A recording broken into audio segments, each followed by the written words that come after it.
We're talking today with Mr. Art Harnish of Wayland, Michigan. The interviewer is James Smither of Grand Valley State University.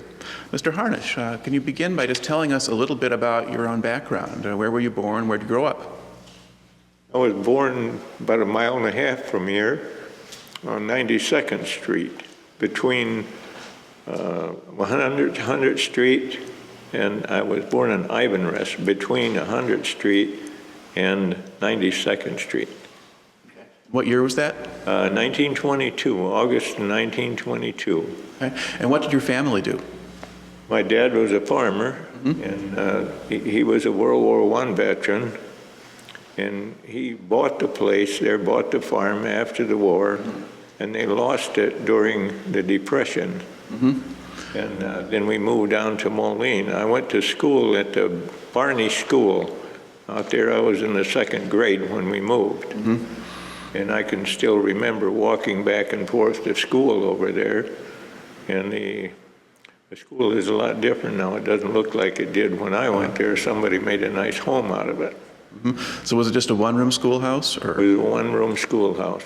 And how many kids were going there, do you think? I would guess probably 25, 30, something like that. And we had a teacher that lived right next door. Otis Monroe was his name, and he was crippled from polio. He was very crippled, but he was a very good teacher. Okay. And then once you went down to Moline, then what did your father do? My father worked for set up farm implements in Moline. He actually had the job before we moved, and he was driving back and forth to Moline. And of course, we moved over there in November, I believe, somewhere in it late. And then I went to school in a small one-room school there in Moline, right in town. We lived right in town. And did you finish high school, or did you have to leave early? No, I finished high school, but I went a year in Wayland. There was no high school in Moline. It was just an 8th grade school. Right. So we had to go to high school in Wayland if we went. There was no buses at that time, no school buses. And I actually, and a few of us there, hitchhiked back and forth on old 131. Wow. We rode bicycles in the nice weather, and then we hitchhiked back and forth, and people would, we'd recognize us by the side of the road at night, and a lot of times the same person would pick us up until they had a car full, because I wasn't the only one that hitchhiked, but about a half a dozen of us. And a lot of that would have been in the dark in the winter, right? At least going home? Going home, well, going to school more than going home. Okay. Now, in what year did you finish high school? 1940. Okay. Now, at that point, were you paying much attention to what was going on in the world? Were you aware there was a war on or things like that? Yeah, we were hearing about it a little bit. I worked, my summer job was working in the muck, weeding onions, and the fellow, the Crockers that I worked for, they raised truck gardening. They took it to the wholesale market in Grand Rapids. And I worked there, and they were Dutch people, and at that time the Nazis were overrunning their fatherland, and it was pretty tough on them. Okay. Now, when did you enter the military? Well, I got a job in Allegan, and I was a welder, and I was driving, excuse me, I was driving back and forth to work, and for some reason I went to Allegan on a Sunday. And Sunday afternoon on the way back, I can tell you right the spot on the road when I heard that the Japanese had bombed Pearl Harbor. And at my age, I was 18, and I knew it wouldn't be too long and they'd be looking for me. Right. Now, this welding job you had, was that in a defense industry, or was that just for something else? It was, they made universal joints for all kinds of farm machinery and stuff like that. And just before I went in the service, there was a lot of orders coming in that was military, wartime related. A lot of the people were surprised I wasn't deferred because I was a welder. Right. Most of the time that term welder you already got deferment, you know, but I didn't. Right. And how did you react when you got your draft notice?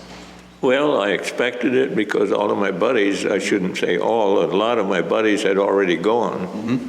So I was not surprised. Okay. Tell us a little bit about induction and getting to basic training. Kind of what did you do and how did that work? Well, I went to, when I went for my examination in Kalamazoo, there was about 100 of us went on the bus, on 2 buses to Kalamazoo from Allegan. Right. And we had our physicals, and the ones that passed the physicals all got to raise their hand, and you got sworn in on the 18th of January in '43. And on the way back home from Kalamazoo, the bus driver would drive you back to Allegan. He would drop you off anywhere you wanted to go. But we knew if we got back to Allegan, there was nobody there to take us home. And getting home from Allegan to Wayland, and I lived in Dorr at the time, but my buddy that was with me lived out by Hilliard's. So, and my wife, I was my girlfriend then, and my car was over at her folks' place. It had been stuck in the snow the day before, and it was pretty rough going then. The snow was deep, and anyhow, then on Monday, the following Monday, I had to be in Allegan to catch that bus to go into service. Right. And we got stuck the night before on the road over there, and when I was getting home in the morning, I had to walk home. My car was stuck in the snow. It was a terrible winter. And anyhow, my dad was just getting up when I came home, so I made it. And we got on a bus, went to Camp Grant. Well, we went to Kalamazoo and caught the train out of Kalamazoo, and we went to Camp Grant, Illinois. And where in Illinois was Camp Grant? Was it near Chicago? Near Rockford. Rockford, okay, near farther Rockford, west. Illinois, and that's the first time I'd ever heard of Rockford, you know. I was just a little country hick, you know. So from basic training, or from there... well, did you spend any amount of time there, or did they just assign you somewhere? They gave us, oh boy, what could I... to find out where they were going to put us. And I forget what the terminology they used, but when I told them I was a welder, then I went and took a test, you know, and that's what they did with all the fellows. That gave you some kind of a test to know where to put you. So they put me in the engineers, Corps of Engineers. And we were there probably 2 days at the most in Camp Grant, and then we got on a train and we ended up in Fort Belvoir, Virginia. And where in Virginia is that? About 18 miles from Washington, D.C., and it was beautiful there. Springtime, you know, was coming early there, and we were happy for that. But we did get, Washington, D.C. was our pass town, and we got to stay, got to go to town, I should say, when those trees were in blossom down there. So it's the only time in my life I ever got to see that, but I saw that. And we got all kinds of combat engineer training is what we got, what we were trained for. Did they give you much of the conventional basic training, just the marching and all of the stuff those guys did? We had a lot of that. That all comes, I thought it came naturally with any branch of service. That was the basics, marching and parades and stuff like that. Now, the guys you were in with, were they mostly about your age, or did you, since you were engineers, did you have some guys who were older and had more work experience? We had 2 fellows that were in the Corps of Engineers in civilian life. They were older fellows. They were probably in their 30s. And after basic training, I never saw them. Right. There was not many the fellows that went to the outfit that I ended up with over in England. we just all separated from basic training. Right. Now, what kind of engineer training were you getting while you were at Fort Belvoir? Well, we had all kinds of combat, and whatever the combat engineers were expected to do. We had demolitions, to build stuff and build temporary bridges and things like that, especially the portable bridges. Yeah, the Bailey bridges, or? The Bailey bridge was an English Right. style. That was English. And the pontoon bridge is what we were, and we were down by the backwater from I forget what river it is there. Potomac, maybe? Yeah, right, the Potomac River. And it was a good place for that, for that kind of training. You'd build bridges, and whatever we would build, we'd have to take it down and put it back on the pile. So the next day or next week, when they came, they start from the pile, and you build a bridge and take it apart and then put it back there. It's a lot of work. Now, when you were doing that, did you have different jobs or tasks so you could learn different parts of the job, or were you usually doing welding work? Oh, I did no welding at all. Okay. Now, once I left for the service, I never got into the welding, but the fellow at Rockford there said that I would get a chance to weld in the Army. He did tell me that much, but hey, basic training, there was no welding. Right. Okay. Then how long were you there, roughly?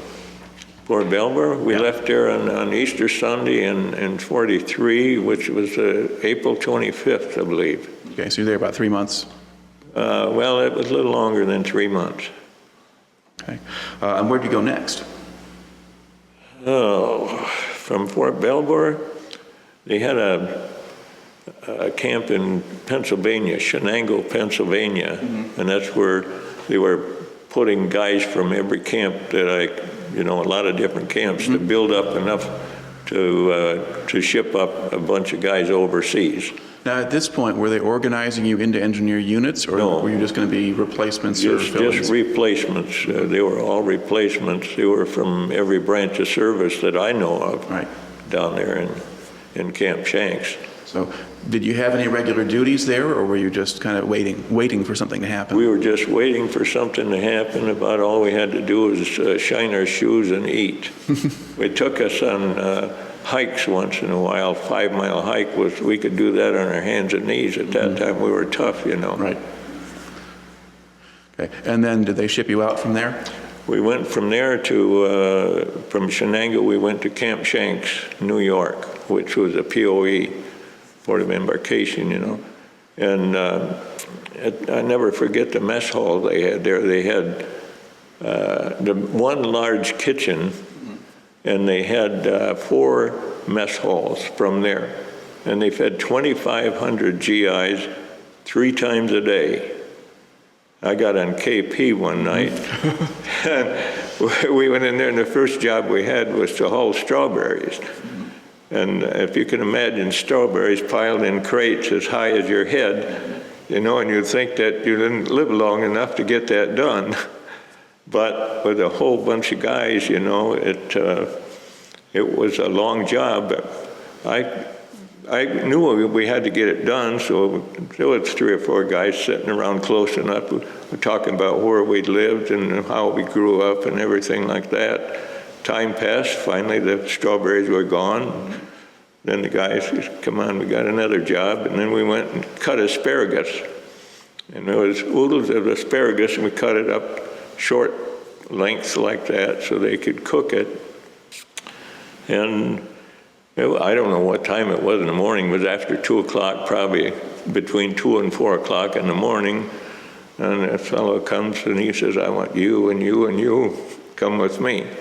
So we figured on going to another detail, and we went to the kitchen, and he said, you fellows have been working and doing a good job, staying with it.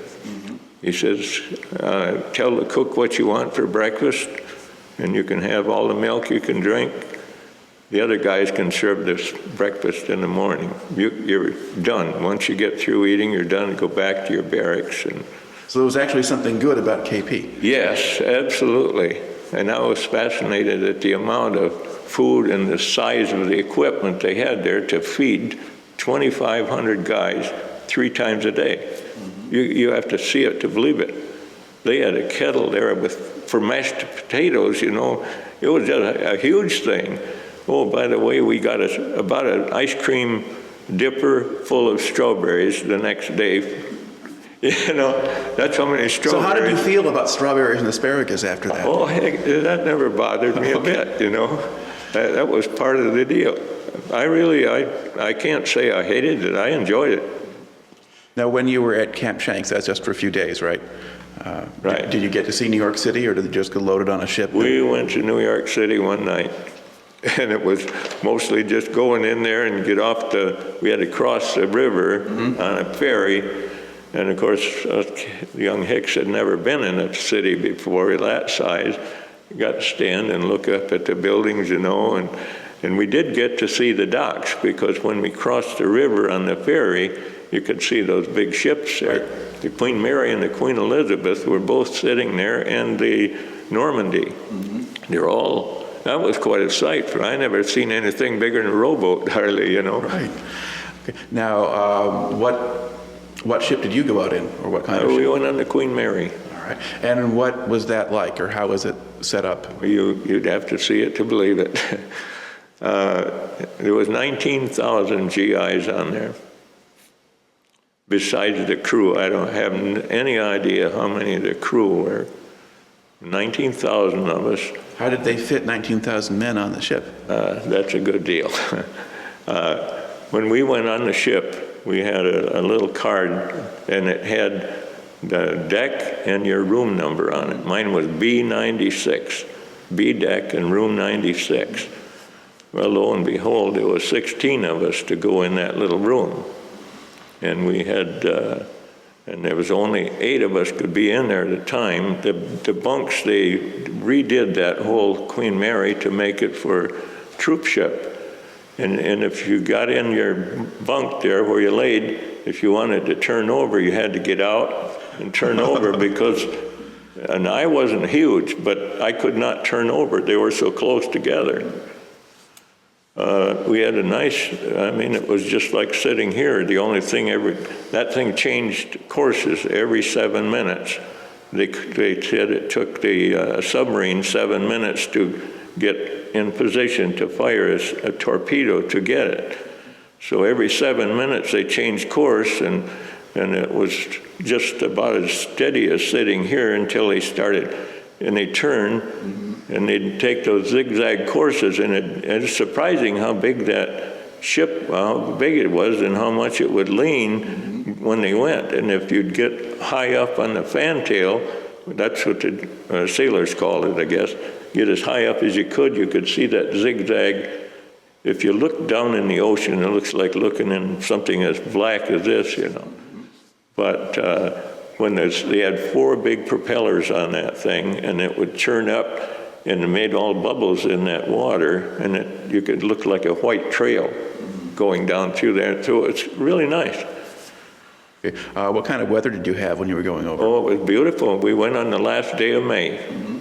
And I had never had a trip home at all. And from the time I went in, I never got out until I had my discharge. So that was kind of tough. But after that day, and we left on the last day of May, and at the 1st of June, they had a new ruling. The government came out that anybody that got shipped overseas had to have a week at home first. So I missed it by a few hours. Now, did the ship sail by itself? Yes, the Queen Mary was never escorted. Because it was fast enough that... They claim, well, I don't know how fast it was. I've got a book at home about the Queen Mary that my wife found when we were at an antique show someplace. And it tells you everything about it. Yeah, it was sort of the idea. It was fast enough it could go a lot faster than the convoys, and speed one way of it was avoiding U-boats. Never in a convoy. Do you have any submarine scares that you know of? No. No, and we had, when we first went out, we had 2 fighter planes going above us to watch for subs, you know, when we were close to the shore. Right. and close. You couldn't see land anymore. And when we got on the other side, it was the same deal. When you start seeing seagulls, you know you're getting close. And when the fighter planes came above and all they did was crisscrossing, and I'm sure they were looking down in the water. Right. They weren't just joyriding up there. About how long did it take to get across the ocean? It took us, we left on the 1st of June, and on the 6th of June, we landed in Glasgow on the River Clyde. And when did you hear about the invasion of Normandy? Because you're showing up there on D-Day. I was just that's a year earlier. I was exactly a year from the time I landed until D-Day. Yeah, so you didn't know how important June 6th was quite yet. No. Okay. Now, where did you go once you landed in Glasgow? We went to an old prison, believe it or not. And it was just a space where they could unload 19,000 GIs, find a home for them. I don't know if they went anywhere else besides that, but we were crowded. We went in a great big place. And it was nice in the summertime, long days. And it's just a lot of movements, you know, and you just roll with the punches. And it wasn't long, and you're herded almost like cattle, you know, to a place, and you get on a train and nobody knows where they're going, you know. Somebody does, but we didn't. Right. So where did you go? We went to this way on the southern part of England, down in the Salisbury Plains, they call it. And that's where I joined the 347th Engineers. Okay. Now, had the 347th seen any action already? Had they been in North Africa or Italy, or no, was this? And we were replacements for they landed about 10 months before we did. The 347th did. And they needed engineers in North Africa to build pipelines. Right. So there was two companies, that A and B company, that left the 347th, and they took them and went to North Africa, and we were the replacements that when they took them out, they had to build up the 347th Engineer Regiment to size again for the strength. Now, did they have some men, did you join companies that had some more experienced men there, or did they create new companies out of the men being brought in? All I can answer for is headquarters company where I went. And I don't know how many of the, I don't know what the deal was with the rest of them, but I went, because I was a welder, that's where I got my introduction to the welder. Right. Okay. Now, when you're assigned to headquarters company, what are your initial duties? Well, the first thing they did was to show me a welder on a trailer. Portable welder, and I was introduced to the motor pool sergeant, and he was in charge of the motor pool, which I worked at. And any kind of a repairing that was done, equipment broke down or anything like that, that's what we did in England. Now, did you mostly work on, things that bodies and frames and things like that, or did they have you do engine repair and things like that too? I wasn't involved in any engine repair at all. Anything that was broken in the line of duty there, that's what I would work on. All right, let's see. So you stay there until they ship you out to France, pretty much? No, we went from one place to another. The 347th Engineer Regiment was building all kinds of depots to store equipment, supplies. We built, there were a lot of places out in the country where you could not just drive if the weather was bad, so we would build cement roads, if you want to call it more or less as trails, so that the weather didn't make any difference then. You could go there and get a load of ammunition or gasoline, and they also built some camps over there for the troops to stay in. When they had to have a place to stay in. Some of them were tent cities, and some of them were actually temporary barracks. And we put up some of the Quonset huts. That's the first Quonset hut I saw was over there, and it was a fast thing to put up, and they had a few different sizes already then. Okay. Now, did your duties sort of remain repairing equipment as it broke down? Yes. Okay, so. All the time we were in England, that's what I did. Now, did you get much chance to meet any of the civilian population? Go into any of the towns or anything like that? Very little. You could go to town. The truck had a company had a pass truck to go to town every night. I didn't want to go there because the guys that drove the pass trucks to town, most of them were heavy drinkers. And you only had the cat eyes to drive by, and if you've never known what cat eyes are, that's just about what the kind of headlights they had. And the tail lights the same way. And they had a shield over them so it could not be seen from the air at night. Right, so you have just a narrow slit that the light could go through to just go straight Everything forward. was blackout. Those lights didn't go very far. And I wouldn't trust in those guys that were driving by gas, you know. Yeah, and you were on little narrow English roads in the countryside. Yes, very, very crooked. They went around a tree. If there was a tree somewhere, when they built the road, they went around it. They didn't do like they do here. Did you get a chance to go into London or any of the larger towns? I spent a week in London. Okay, tell us about that. Well, it was one of the lucky things that I had. They told us that there was passes to go to London. All you do is put your hat and put your number, or serial number, the last four numbers of our serial number, put it in a hat, and mine got drawn out.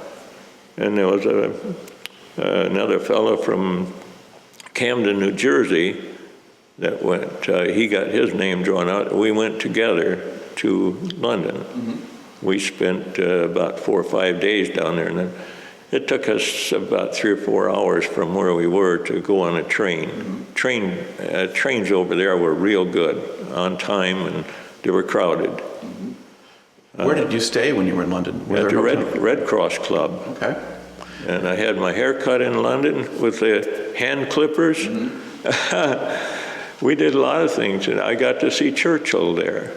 He was in a parade, a funeral parade. Some Navy, big shot Navy man. I don't know how he passed away, but anyhow, I got to see Churchill in that parade. We went up on the St. Paul's Cathedral up there, down there in London. We had a real nice time. And then in the nights there, they had air raid sirens blew. People didn't seem to pay any attention. They'd heard it for a few years before, and they didn't pay much attention to it, but it got our attention. So what did you do when you heard the sirens? Just do what the people did. And it was foggy there one night. You could hardly see your way around. We didn't know anything about it. We just kind of followed the crowd, and we didn't really do much of anything other than walk around a little bit. But they didn't all go down into the subway tunnels or anything like that? No, not at all. Okay. As far as you can tell, were there actual air raids going on, or were there just false alarms? I never heard anything. You know, if they dropped anything, I never heard anything, but I don't know. We just kind of did what the civilians did, you know. If they'd have run for cover, we would have gone too, you know. You know what? Okay.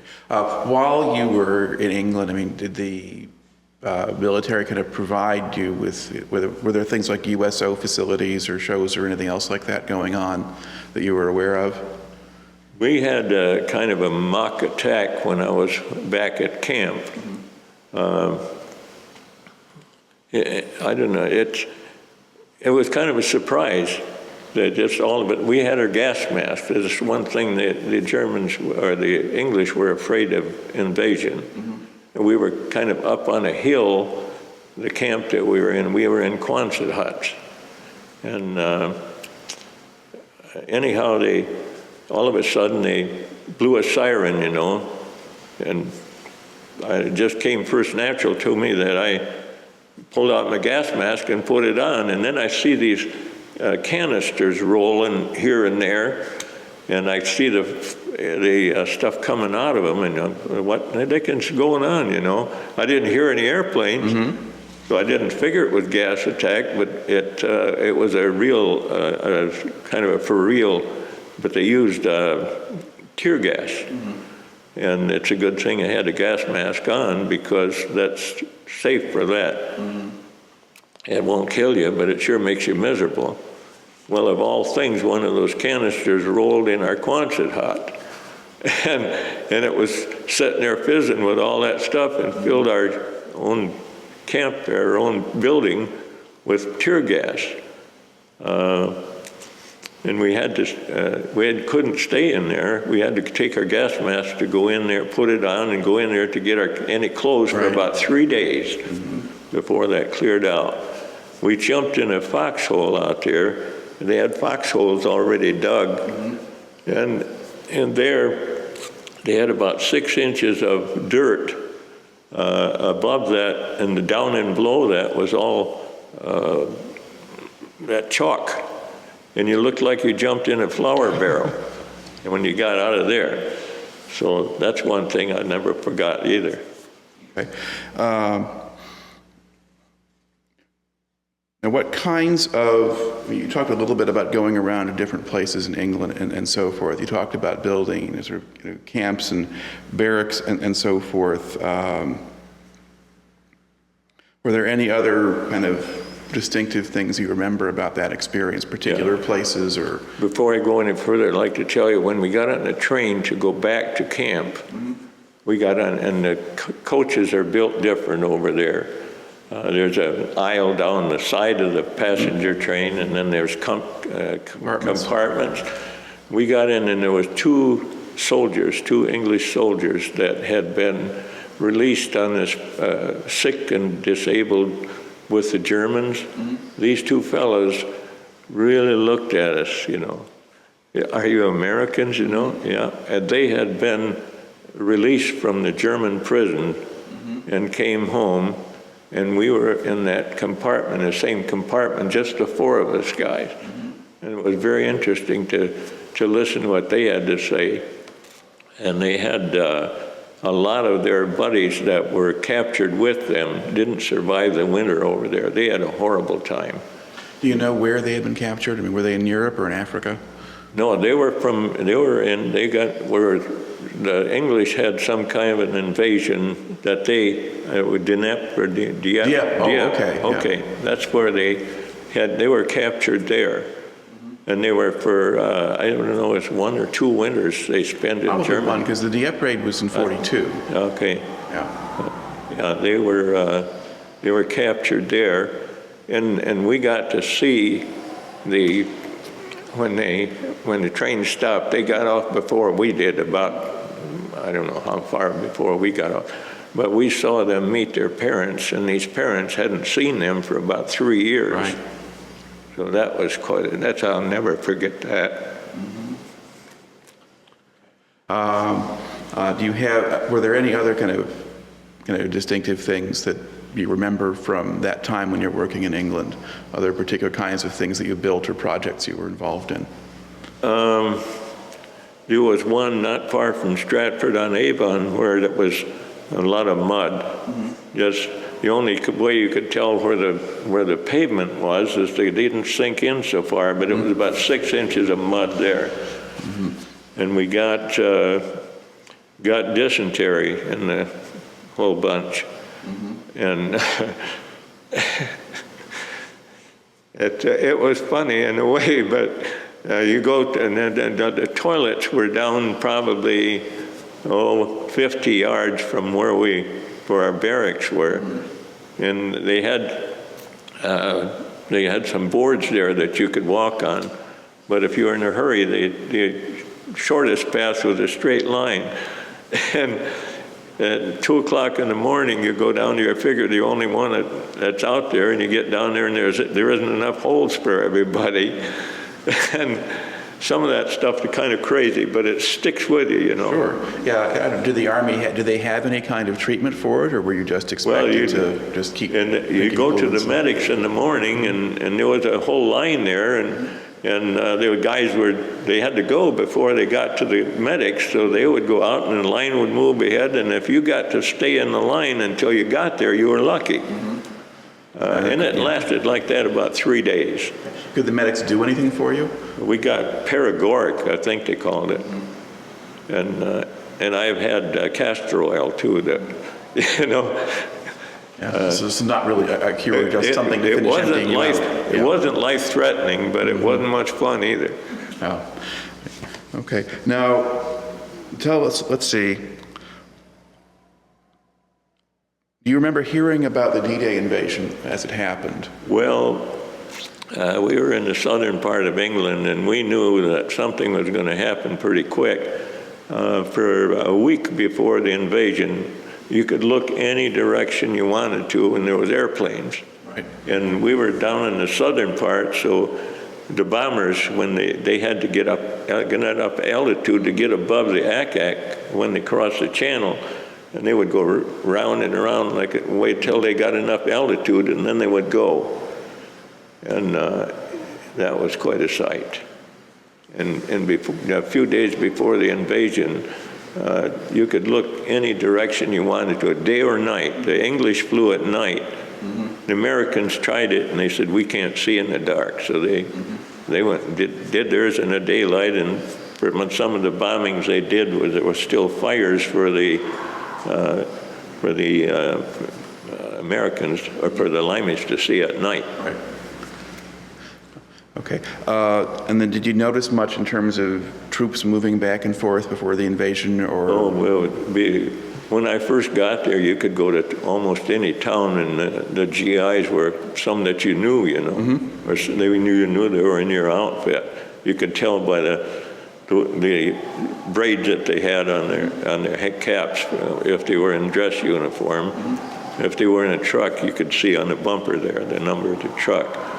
But before the invasion, there was GIs every place. They had to have barrage balloons over there to hold the island up so it wouldn't sink. There was so many of us over there. Okay. How long was it before you actually got over to France? 25 days. We went a D plus 20, I think it was D plus 20. Okay. Yeah. And tell us about going over the channel. How did you get across, and where did you go? We went to Southampton is where we got at. We went there the day before, during the day before, and we got all of our equipment was to be able to take 6 feet of water. We figured we were going to have a wet landing. And you get prepared for it. So we had Cosmoline all over, like on the engines, everything, and there was some things, we had some of this done before we got there. And when we got there in the evening, then we had to do the last minute things. You put, like over your distributor, you have to leave some of it open so it can get air, so it doesn't get condensation, then it won't run. And the last minute things that you have to do. And we loaded on an LST.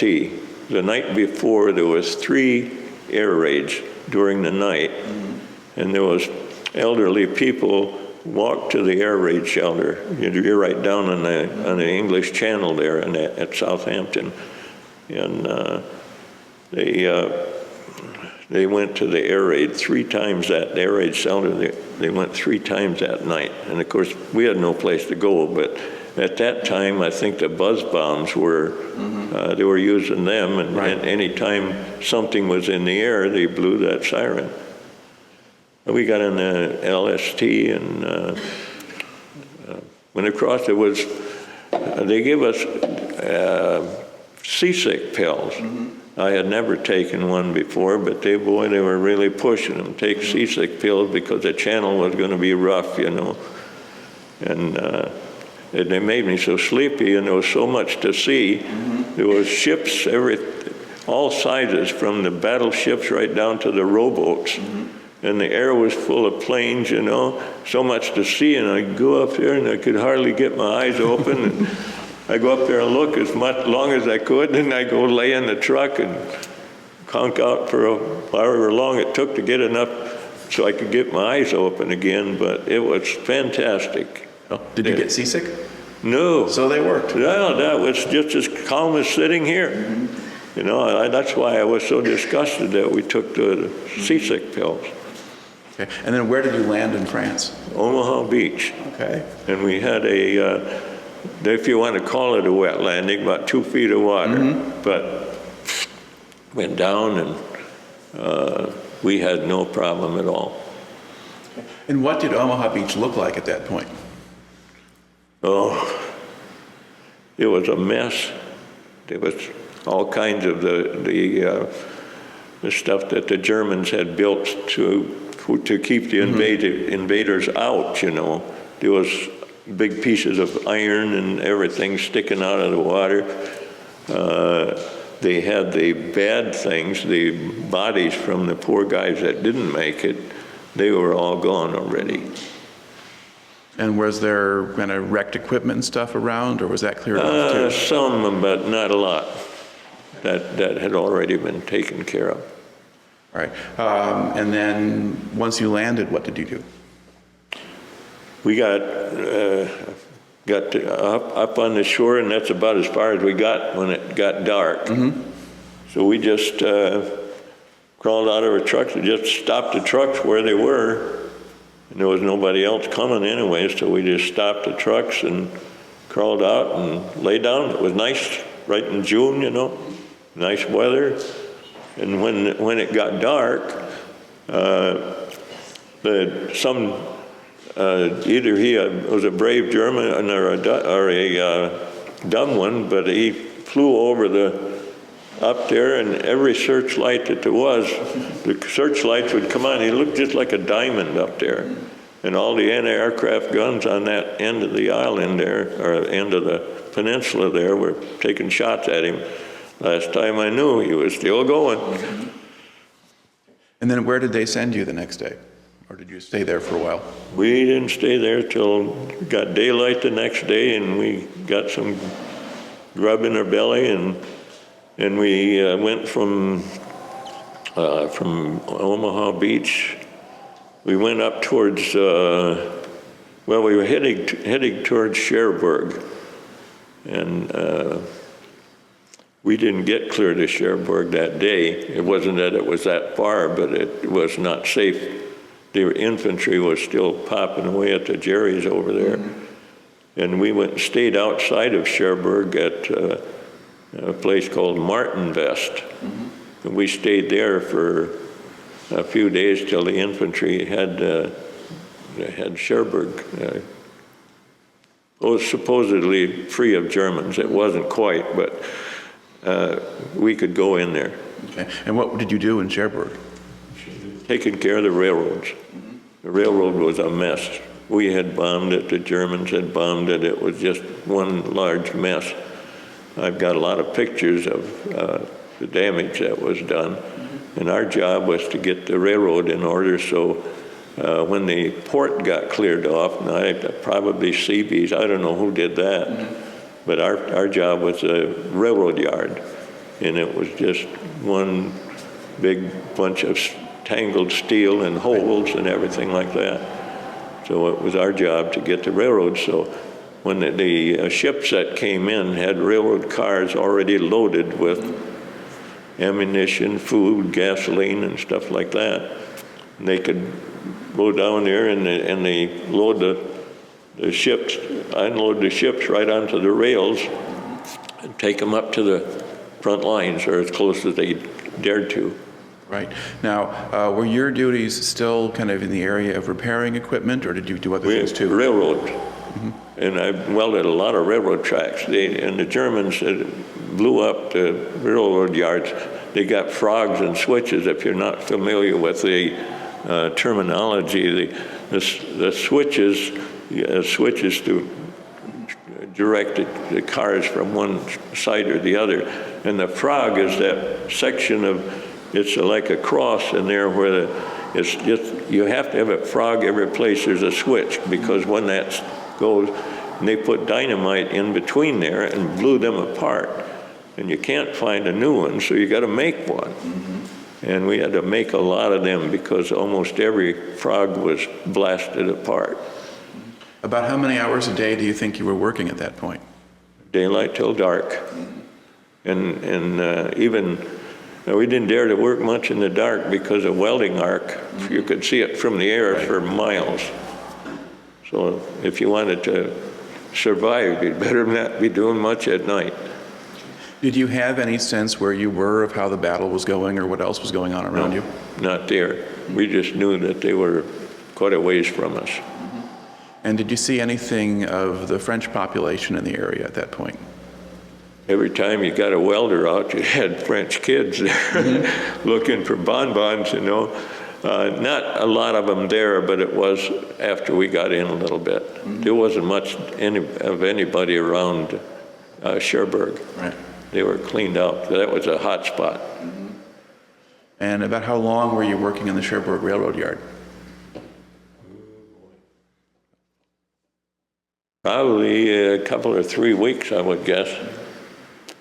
That's about right. Your official chronology has you there in the area from July 1st to August 3rd, but the first 2 days were Martin Vest. So, okay. And then early August, then you go to Saint-Lô. That's the next place you go. What condition was that place in? That you couldn't believe what Saint-Lô was like. It was not a rock on top of a rock. And the odor is one thing I'll never forget, because they had bulldozed just a path down through there so you could go through in the truck. It was rough. You had to go real slow. And the odor there was just unbelievable. It was, and all you could do to keep your cookies down, you know, is that it was hot and there was every kind of a living thing in that rubble too. But it was a main crossroads, and the Germans had bombed it. We had bombed it several times, and probably them too. It was terrible. And what was your assignment there? We went right through there. We didn't stop there. And the next thing we had to stop from Cherbourg was a bridge area where a bridge had been blown up. Okay. And when you're rebuilding a bridge and so forth, were you creating a temporary bridge at that point? Oh, yes, yeah, a temporary bridge. And I wouldn't be surprised if some of them were still there because they don't do much like we do here. We did a lot of that. About how long did it take to build a new bridge someplace? Well, we did. If there was anything left, we repaired it, jack it up or whatever, and repaired it. It would take anywhere from a few days to a couple of weeks, depending on most of the time, whatever we needed was there. You know, not there. It was brought to us. They used a lot. What they called them meter beams. They were I-beams, probably 30 inches high, and the railroad bridges that we built, where the bridge was completely gone, there was 2 of them under each rail, and there was a lot of. Well, they couldn't get them long enough to go over the whole span, whatever it was. Once in a while, they were lucky enough that the lengths of them. I have no idea where they got that steel from.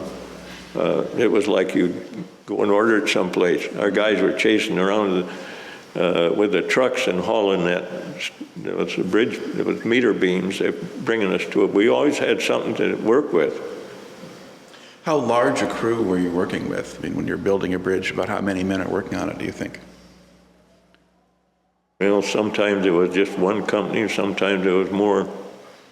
And about how many men in a company at that point? 250 in a company. And there was 8 companies. It was 8 companies plus a headquarters company. Now, going to talk a little bit then about kind of your progress across France then, because that once we get into August and the Americans are breaking out of Normandy and you start moving to Paris and beyond, can you tell us a little bit about where you went and what you were doing? We ended up by Juvisy, which is about 18 miles out of Paris. We had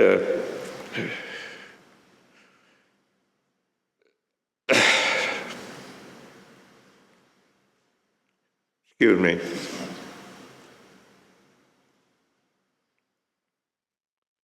We had a great first sergeant, A lot of first sergeants were not that kind of a guy. Mm-hmm. But he said, we're close to Paris. And he said, I don't think we'll ever get any closer than this. Mm-hmm. He said, I can't give you a pass to go to Paris. But he said, if you want to go, he said, just come and let me know you're going to go. And for God's sake, come back. Mm-hmm. You know, and Paris was not officially liberated at that time. So I did get to go to Paris with two young French fellows. They were probably 16, 17 years old. One could talk good English, and the other one, we could converse. Mm-hmm. I spent a day in Paris with them, and we came back, and we were, that's when we were at that Juvisy job. And that was just a section blown out of the bridge, and we had to just replace a section of it. And again, I was not up on the bridge. I was down on the ground there. I could see the bridge site real close, you know, but I did not do any welding on the bridge. But just keeping the equipment going. Right. And then did you move on pretty quickly from there and just kind of keep going? Or? Yeah, we went, and they were just kind of smaller jobs. From then, we call it a smaller job because it would take maybe a few days or a week or two. And then we moved on towards Mainz, Germany, towards the Rhine River. Okay. Now, that's getting us, and we're looking at your chronology here, that's getting us like into April of 45, so yeah. That's a good while later. So kind of tell us a little bit more about kind of what you're doing in the fall and winter there. What was it like? Were you still kind of working outside through the winter? Oh, yes, yeah. We spent most of the winter by Nancy in France. And that's at the time of the Battle of the Bulge, too.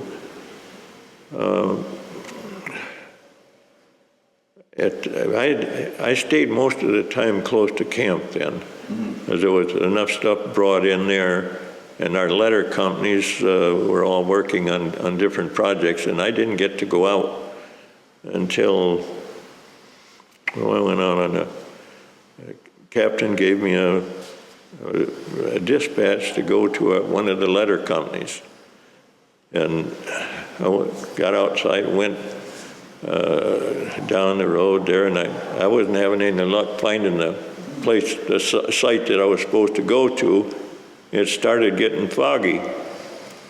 And I had no idea where I was. I was all alone in the truck and looking for an MP. A lot of guys hated MPs, but I liked them because they would help you. If you ask an MP which way to go or where was such and such a place, they knew, or else they would say, well, I've only been here since yesterday. But they were a great bunch of guys, any of the MPs. Well, I was going, and it was getting so foggy I could just hardly see. Pretty soon, here's a guy, he's waving both of his hands, and I pulled up there, and he says, you can't go any further. He says, the front line is right up here. He says, and I'm not sure where it is, but it's just up ahead. And I told him that I was looking for the engineers that were working on the railroad. And he says, well, I know there's some guys on the railroad just, you go down here to the corner. He was standing close to the corner. He says, you turn left here. He says, I want you to go straight.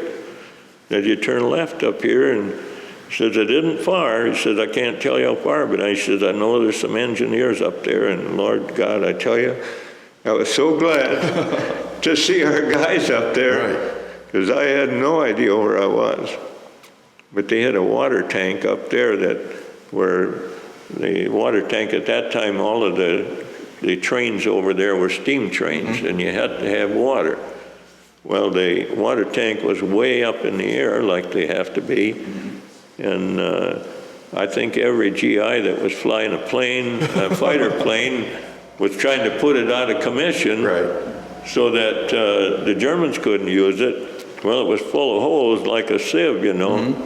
And I am not a climber to be on the outside. Well, I said, I can go on the inside of that tank, because you could go up a long ladder and then you crawl over and then come down.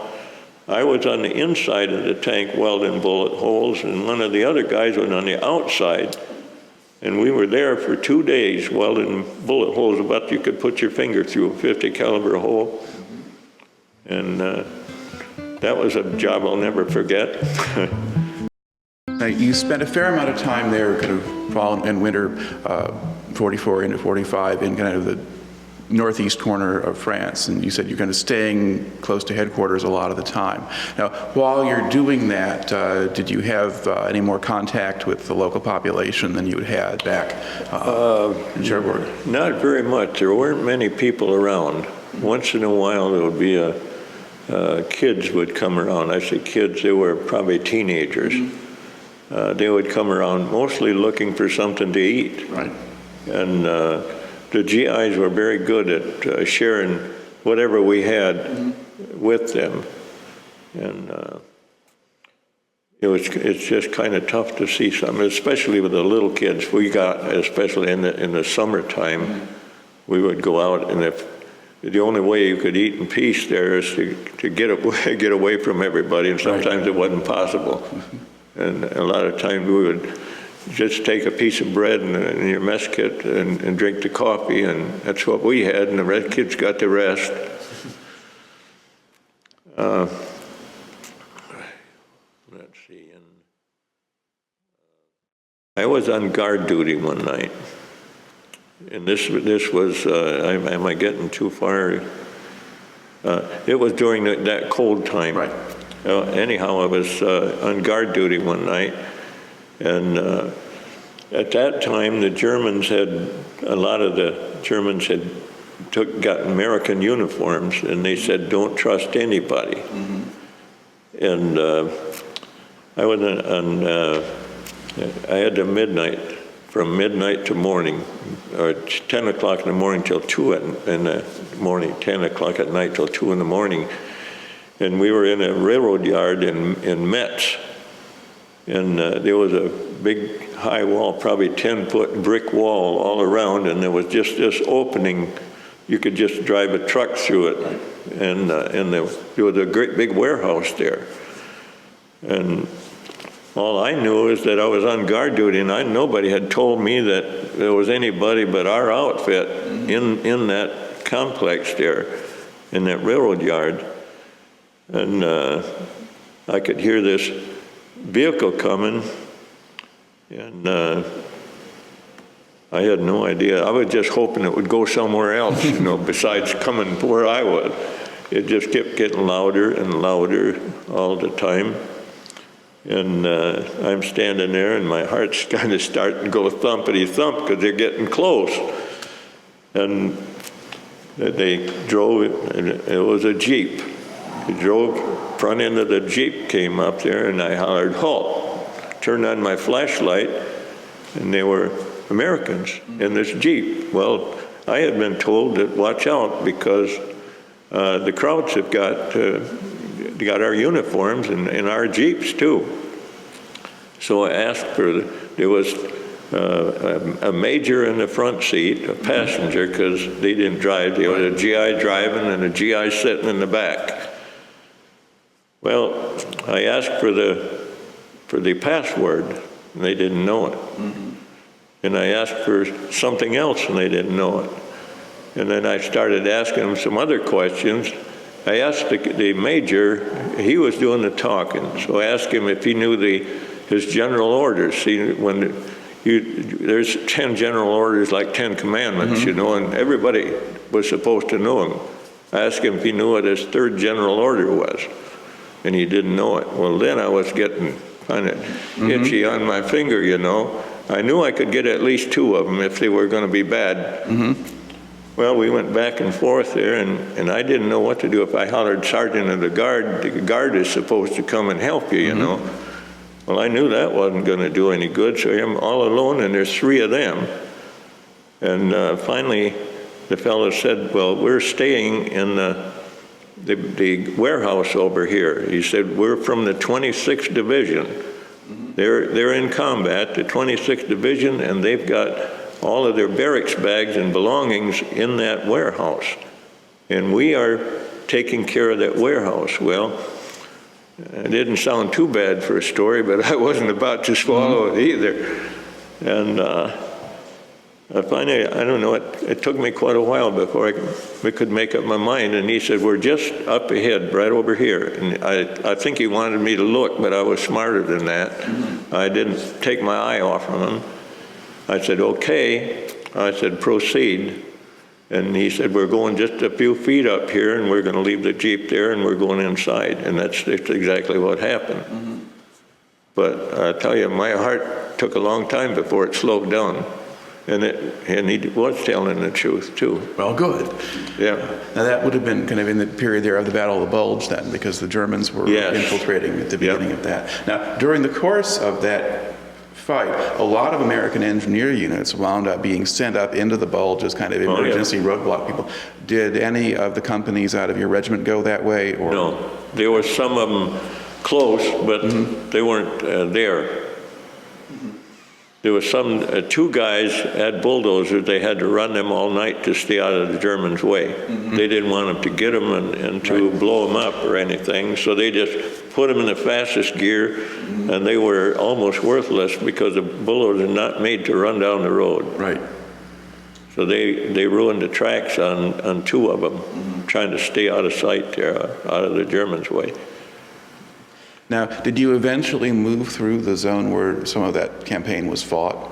Because it's your roster have you going up to Saint-Vite up in Belgium eventually. Yeah. Later on, it's kind of in February and March after the Germans are gone. Do you remember kind of crossing through the Ardennes forest area and? Well, there was places there where our Air Force had really done a bang-up job of getting convoys. They would get the first guy in the convoy, and then the rest of them had to stop, and there would be trucks of all different sizes, and they'd just roll them over in the ditch out of the way so we could get through. But the Air Force done a terrific job. And that was several times that we saw that, where they get a whole convoy, and they also did the same thing with the railroads. They had to run the railroads at night. Pretty hard to see, but in the daytime they were just sitting ducks for the Air Force. Okay. Now, during the course of that winter, did you have regular barracks to sleep in, or? Slept in railroad cars. Okay, and what was that like? Well, not too bad. And when we stayed by Nancy in France there, over most of that one winter, and we had a steam engine, a railroad engine, hooked to our cars, and that's how we kept warm then. That steamer, they'd pump the steam through those cars, and we stayed in those. That was not bad.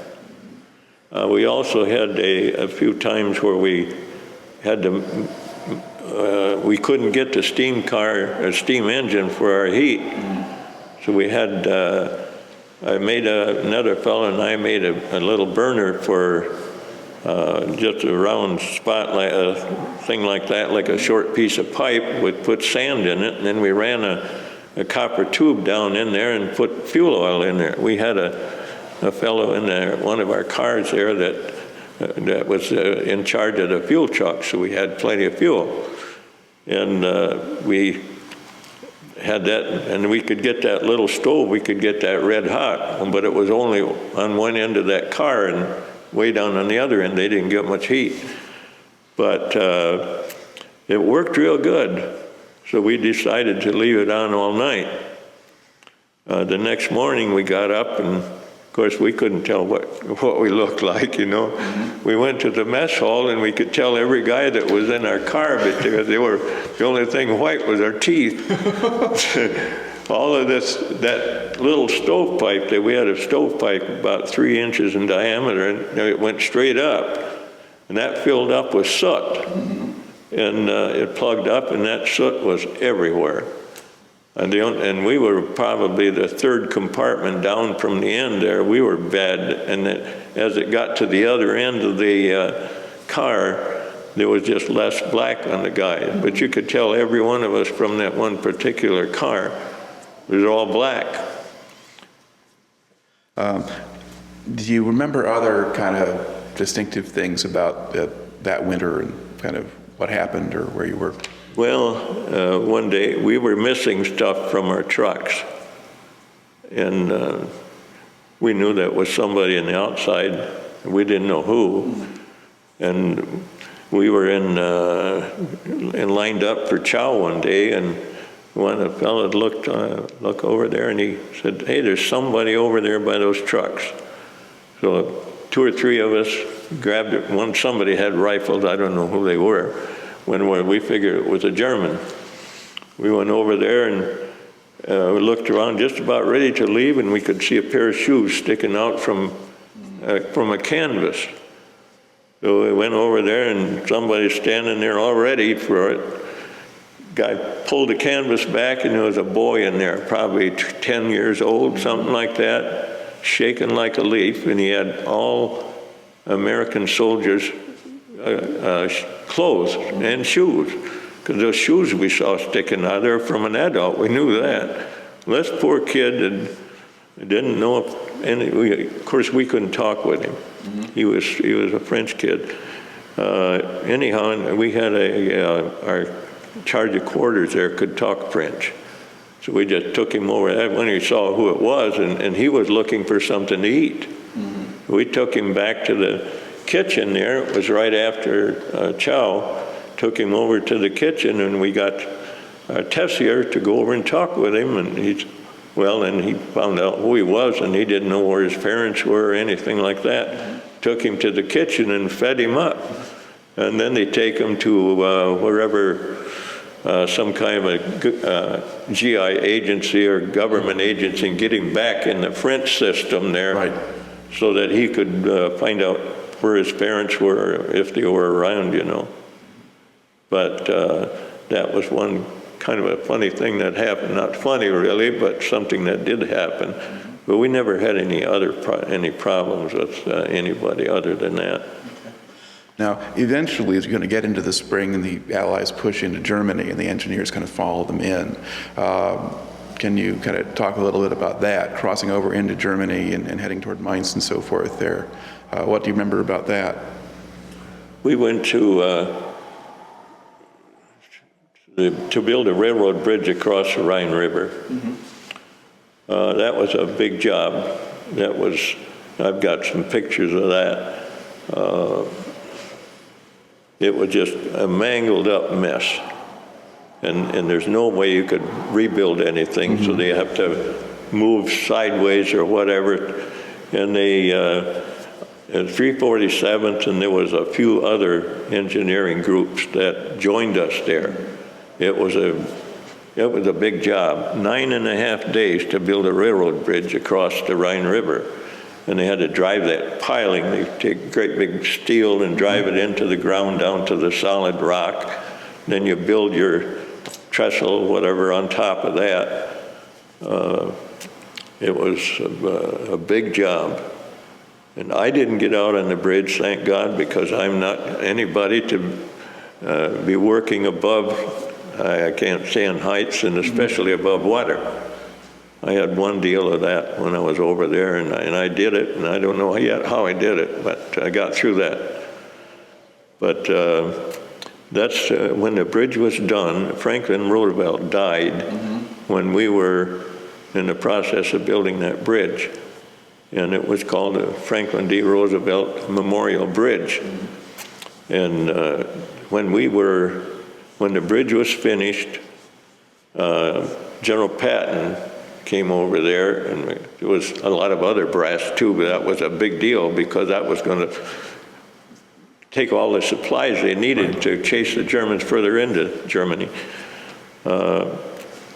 We had a big deal there, and oh boy, that took quite a while. When Patton came up there we were standing in formation for a long time there, probably for an hour waiting. And when he came in there, he always stood in his Jeep. He had his 2 pearl-handled pistols there, and he came riding up there, and he gave us pep talk. And you've never heard more vulgarity than from him. And our colonel and Patton were in West Point together. And I've got a picture of both of them at that particular bridge site. That's the only time I ever saw Patton. I don't know, was the pep talk any good? I mean, aside from the vulgarity part. Well, he always praised the guys. They always said it was, they called him blood and guts. It was our blood and his guts, right. You know. But no, he was a good general. I would say I could see why the Germans were afraid of him. And he was a guy you should fear. He looked out for himself, but he wasn't afraid either. He did, a lot of times he was in the lead tank, you know. And that made the guys really go with him, you know. If you got a leader like that, they came to a river, and if there was no bridge across, he said, hell, if it's shallow enough, we can walk through it. And he'd be the first one to walk through it.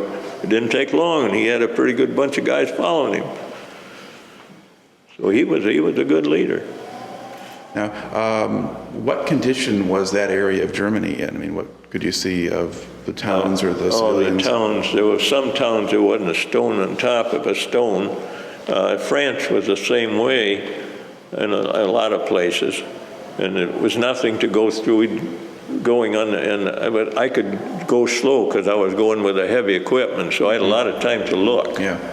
And a whole side of a building would be just gone, you know. There might be a bathtub hanging just by a piece of pipe way up there, you know, however high it would be. But most of the place, there was not much of anything moving at all. It was just dead. I can remember one time when we were in France, when there was we were close enough so that the people were actually coming back, going to their homes. And there was a high 2-wheeled cart, and it had a horse pulling it, and underneath the cart, there was a dog, and he had a little harness on him to help that horse.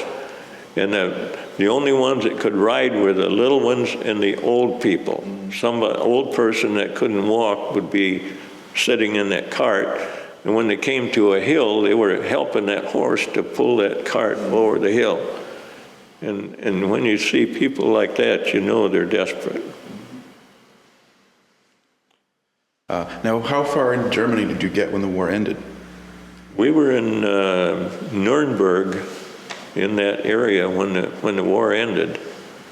And I did get another lucky time. I had, we could put our number in a hat. They were going to send 2 trucks to go from wherever we were in Germany to go to see Hitler's hideout at in Berchtesgaden. Yeah.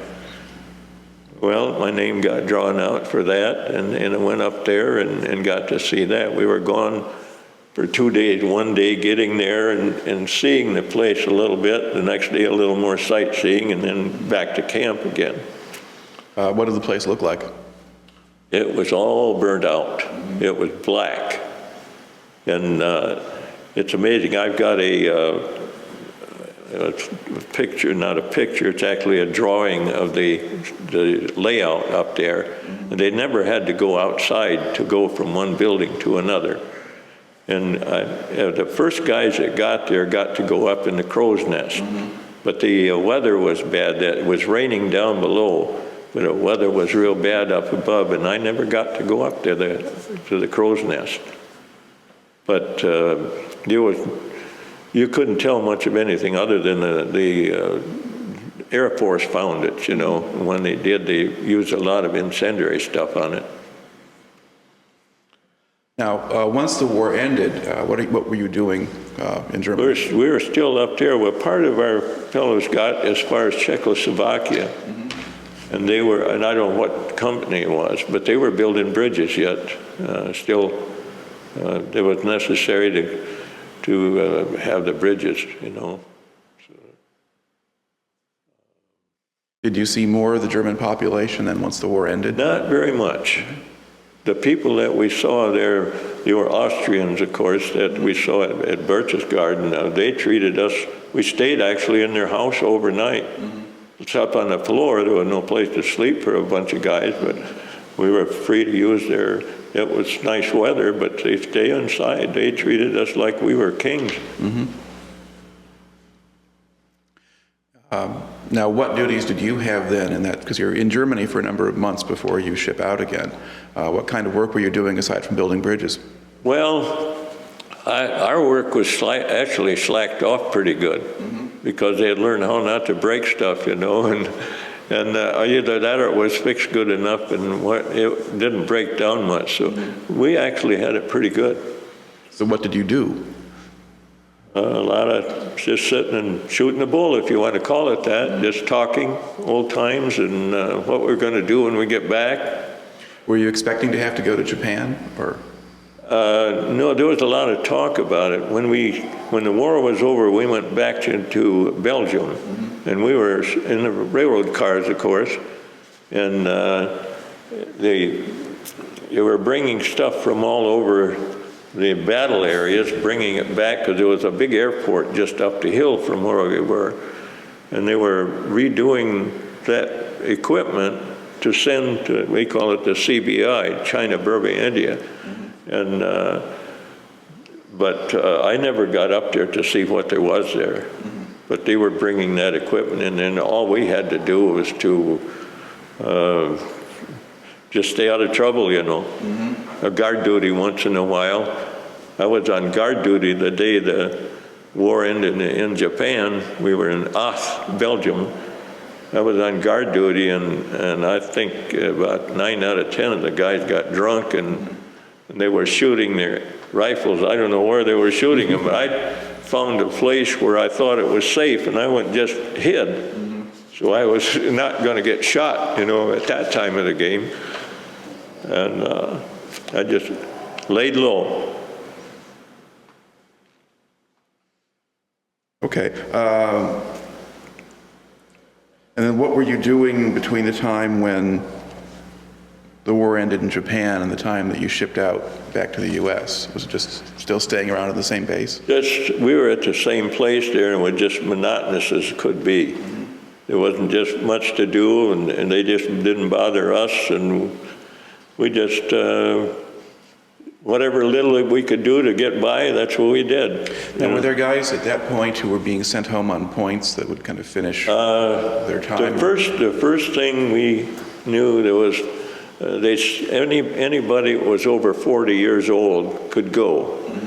We lost quite a bunch of guys. These fellows had volunteered. They figured they're going to go and work on that Alcan highway. They were machine operators, grader operators or bulldozer operators. And the one fellow, actually, his son was in the infantry, and we would move and they would move, and he would see his own son over there quite a few times. He was a fellow from Texas, and he went right away. I guess we lost better than 10 guys that were over 40. And 48, it was not 40, it was over 48. Oh. Yeah, we had some older guys. And of course, they were all called Pop, you know. Us kids, they were like old enough to be our dads. Now, for the most part, had you worked with the same men and the same crew pretty much throughout the war? Pretty much, yeah. After we got, especially once we got into France there, we had our own people, and yeah, and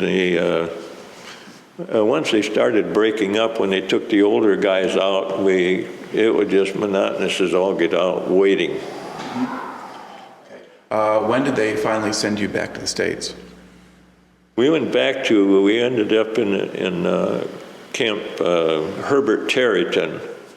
They were several camps up and down in France there, and they gave them names of cigarettes. It was Lucky Strike and Chesterfield and all of those. We were in Herbert Tarryton, and it was just a tent camp.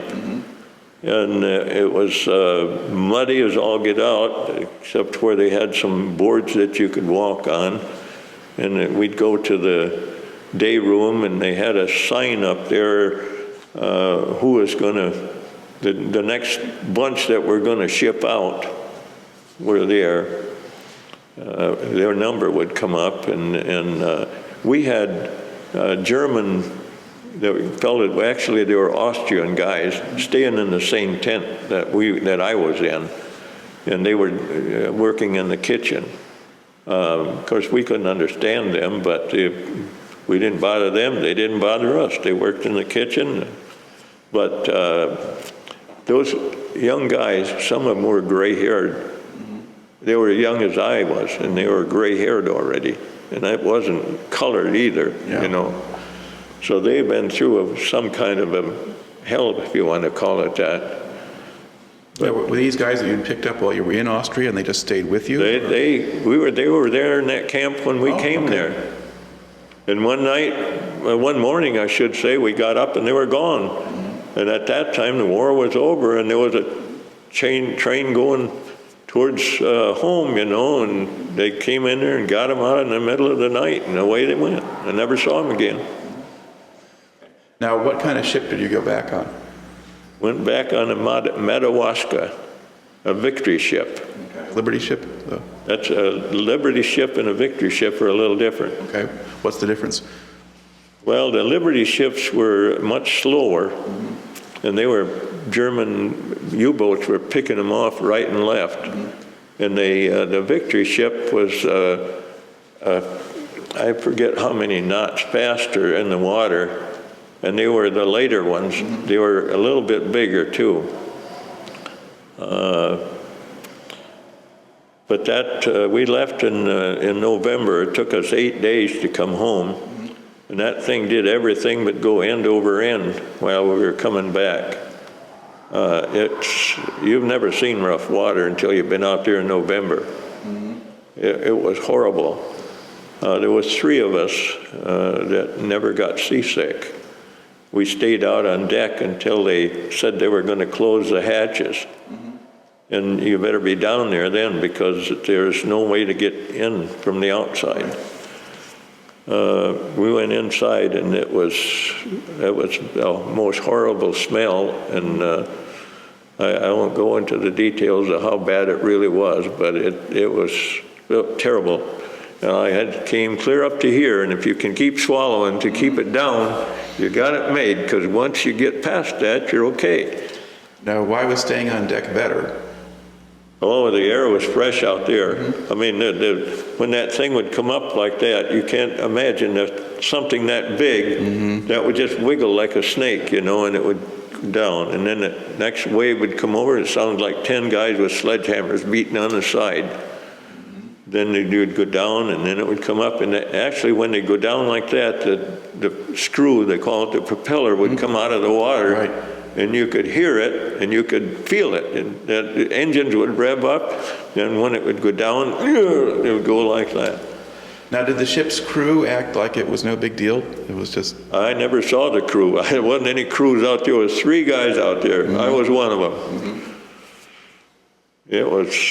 We shouldn't have been out there, really. Yeah. Did you figure you were going to sink, or did you just keep praying and... You just go with it. You just forget about it. I never thought that we wouldn't make it. I was questioning it sometimes, how could that thing still float? I couldn't believe that the water could be that rough. Now, was the whole trip like that, or was... Everything. And we, on the way across, we saw it was a converted aircraft carrier going the other way. We could see it from a distance, I don't know how far we were, but we could see it was an aircraft carrier converted. They were taking GIs for the, what do they call them after the war was over? I can't think of the name they used. Come to me.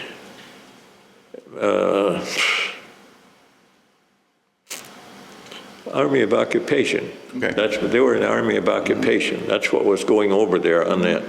because I had a first cousin that I think he was on that thing when I was going he was going over when I was coming home. Much younger than I. See, then he just got drafted, and so. So what did you do once you finally got back to the States? Had some ice cream. We got back to the States. We landed in Camp Shanks again, which was old home. You know, I'd been there before, and not long, but I knew my way around. And we didn't try to go to town. We wasn't interested in anything but going home. Right. We got there, and they fed us a welcome home steak. And there were the three of us that hung together on the outside of that ship coming home.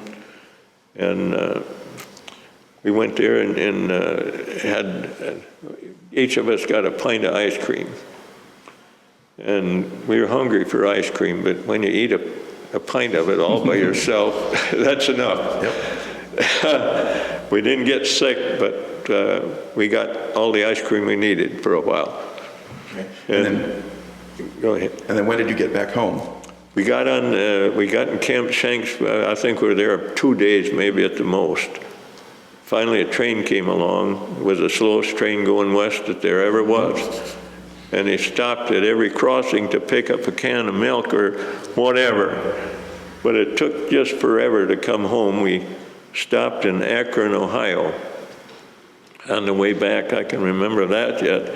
And we all needed a haircut. And they said the train would be there for an hour or two, whatever. So we went to a barber shop there, and it's the first time I had a lady cut my hair. and I got a shave, too, because we couldn't shave. So I got a shave and a haircut there. And we finally got back and got on, and we ended up in, by Indianapolis. Dickens, what's the name of that? Atterbury, Camp Atterbury, Indiana. And that's where I was discharged from. 19th of November in 1945. What did you do when you got back up to Michigan?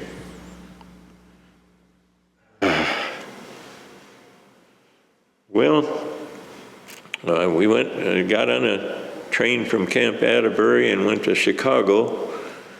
And I was thinking about getting on a train in Indianapolis and going right to Grand Rapids or that area, Kalamazoo.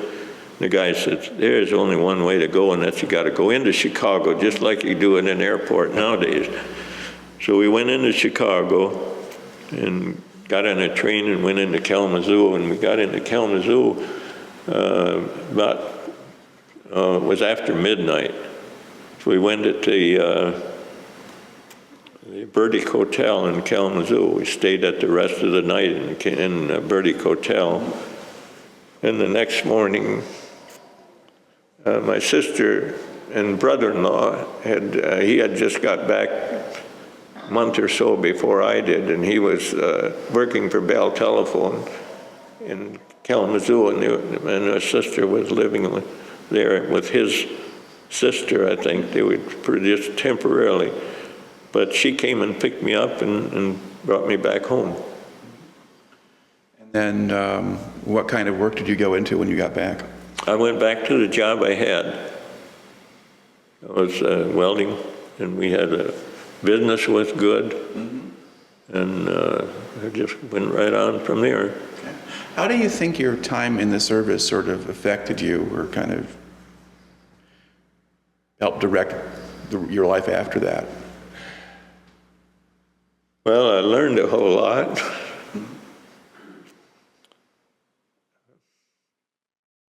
I was very happy to get back.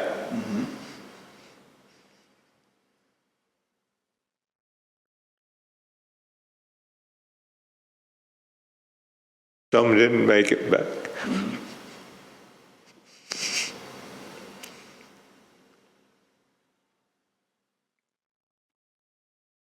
They were the brave ones. They were buried over there.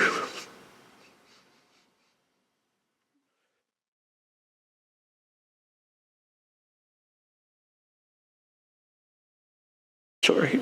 It's all right. You're entitled. Pretty traumatic thing for the whole country to be involved in. Yes. And that we're fortunate we had so many men willing to go and do that and do all the things they did, the ones who lived and the ones who didn't. That's right.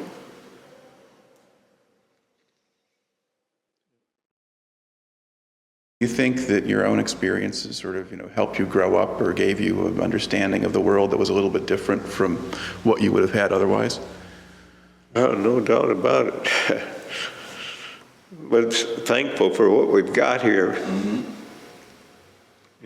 Those people over there, I don't know how they survived. Those people that were in those air raids, and those poor guys. When we were living in railroad cars over there, it was warm in there at night. Those guys laying outside. Mm-hmm. Well, I don't know how they ever survived. And some of them didn't get eats either. It wasn't regular. At least we got pretty regular meals, and we had good food. Mm-hmm. A lot of guys bellyached about the way the Army food, but man, I'll tell you, I think they did a tremendous job. And the guys that fixed it, prepared it, they did the best they could. Mm-hmm. I would have no complaints at all about Army food. Even the sea rations and all of that kind of stuff we had, hey, it was all good and it filled your belly. Mm-hmm. And we survived real good on it. And there was guys that didn't have that. Mm-hmm.